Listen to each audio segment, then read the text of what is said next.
Are you wondering how to control high cholesterol naturally?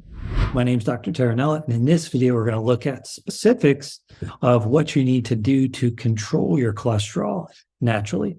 What kind of changes does it take? How long does it take? And other things related to how to control high cholesterol naturally.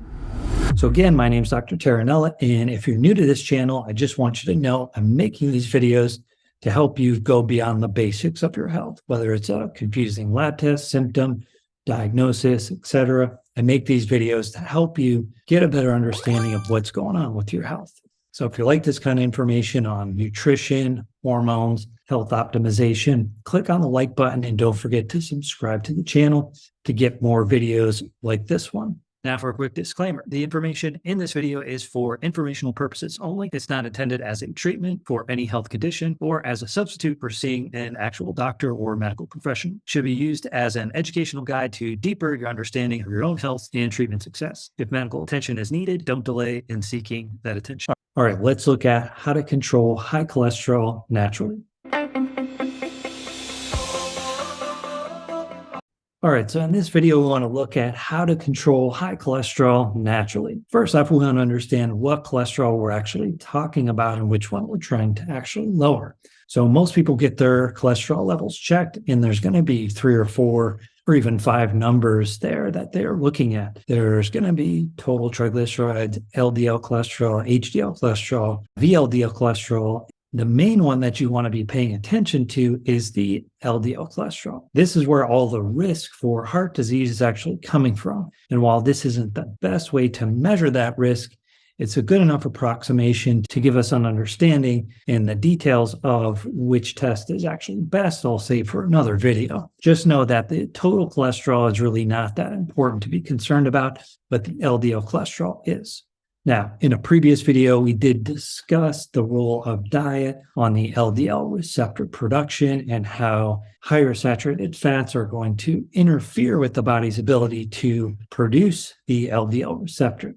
And that LDL receptor is how the cholesterol, the LDL cholesterol, is cleared from the body. So that if you have a diet that's higher or even moderate amounts of saturated fat, and then that consistent saturated fat in your diet is going to be consistently interfering with the LDL receptor production, and therefore that LDL cholesterol is going to be higher because it's not getting cleared. So it's both the quantity and the consistency of that saturated fat that's causing the LDL cholesterol to be higher.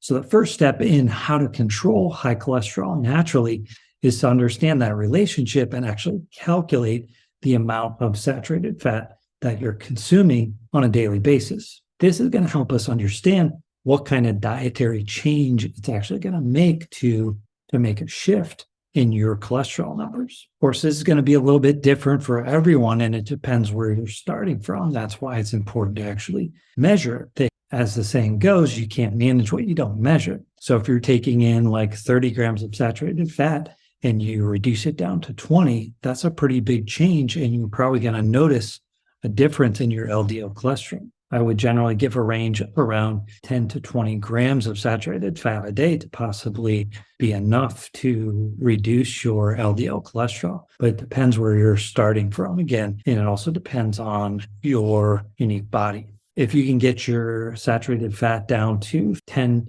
to 15 grams per day, most of the time, that's going to generally be enough for most people to get their LDL cholesterol into a optimal or healthy range.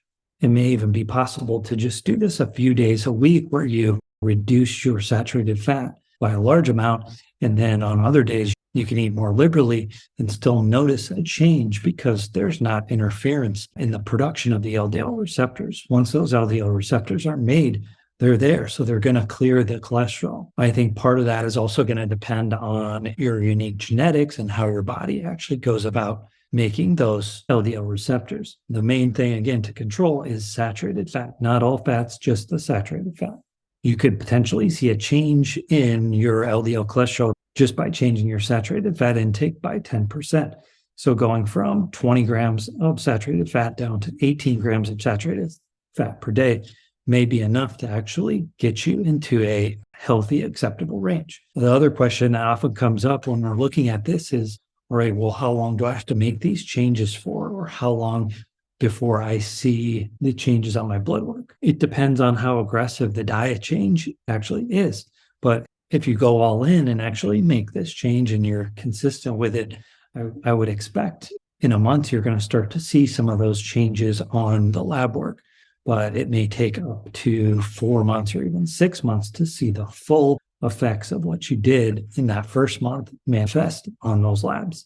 But again, we're not just doing it to trick the lab. This is something that you want to be doing over the long term. So if you're not able to maintain it, that may not be the right approach for you. But I think a lot of times people will surprise themselves on how much a small change in their diet can make a big impact on their numbers. I've seen LDL cholesterol points drop 50 or even 100 points by using this approach. Now, of course, those changes were more dramatic, but even small changes can drop your LDL cholesterol by 10 or even 20 points. If you're starting with something like a ketogenic diet with lots of saturated fat in it, and you go to a vegan diet where there's virtually no saturated fat, of course, you're going to see a dramatic change in your LDL cholesterol.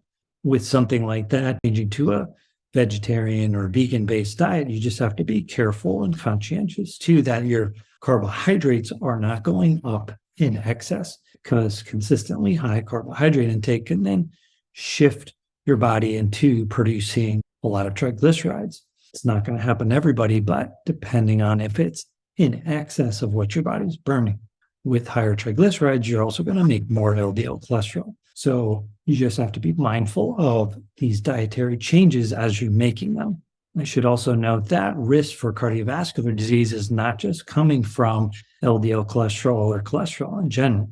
Yes, cholesterol is a pretty big part of it, but other things like inflammation and other risk factors are important to note as well. And based on those other risk factors, like family history and known heart disease, that's going to basically tell us what your target for your LDL cholesterol is. So if you get your LDL cholesterol into what's considered normal or acceptable for the lab, that may not be the right range for you based on what your actual risk is. So it's important to discuss what your risk and what your target LDL cholesterol should be with your doctor. So how do I do that? Help you better understand how to control high cholesterol naturally?